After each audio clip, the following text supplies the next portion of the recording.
Hello, this is Astrid with Kanen Coffee, and I have this DeLonghi Magnifica here. It was leaking from a few different places, and when I opened it up, I found that it actually had a loose hose. So I attached the hose, put it on securely with a zip tie, and just did a full tune-up on the machine, replacing the gasket on the group head and actually replacing the brew unit. And yeah, so I'll do a quick test just to show you everything's working as it should.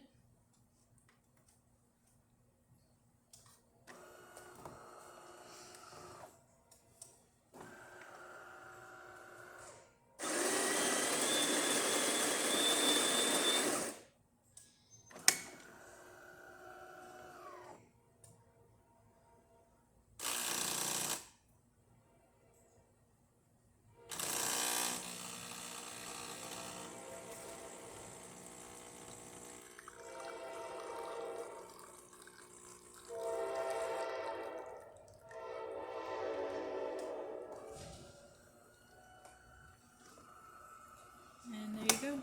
If you like this video, please subscribe to the channel, hit the like button, and thanks for watching.